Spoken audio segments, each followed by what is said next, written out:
कुछ दिन पहले एक बंदा आया और उन्होंने कहा कि यार फाइल अगर कैंसिल करवाना है तो उसका मुझे प्रोसीजर बताएं, कैसे कैंसिल करना है।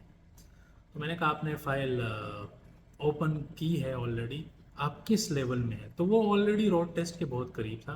कहता है यार पहले कंपनी का प्रेशर था लेकिन अभी कंपनी का प्रेशर नहीं है, तो मैं चाहता हूँ कि मैं फ़ाइल कैंसिल करूँ, मुझे नहीं चाहिए। मैंने कहा अगर आपने दुबई में रहना है, दुबई में स्टे करना है, तो आप लाइसेंस फिनिश करके जाएं, आप कैंसिल ना करें।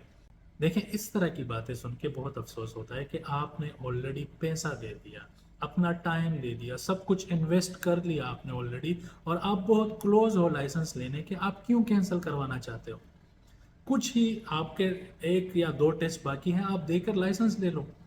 मैंने उससे कहा देखें, अगर आपने दुबई में रहना है, लाइसेंस की आपको सारी ज़िंदगी ज़रूरत रहेगी यहाँ पर दुबई में।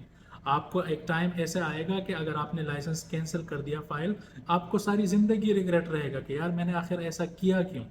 देखें, जिनके पास पैसे नहीं होते या उनके पास टाइम नहीं होता, उनकी समझ आती है, ठीक है यार पैसे नहीं है, टाइम नहीं है, इट मेक सेंस। लेकिन अगर आपने ऑलरेडी पैसे दिए हैं, आपका एक अनलिमिटेड पैकेज भी है, आप ऑलरेडी सारे जितने भी टेस्ट हैं वो दे चुके हैं, सिर्फ रोड टेस्ट बाकी है, तो आप क्यों कैंसिल करवाना चाहते हैं? ऐसे लोगों की मुझे समझ नहीं आती, और ऐसे लोगों को समझाना बहुत मुश्किल भी है। अगर आप उनमें से एक हैं, ऐसा कभी भी मत करें। अगर आपने शुरू किया है, फिनिश करें। चाहे आपको लाइसेंस नहीं चाहिए, अगर पैसे दिए हैं, टाइम इन्वेस्ट किया है, तो फिनिश करके जाएं।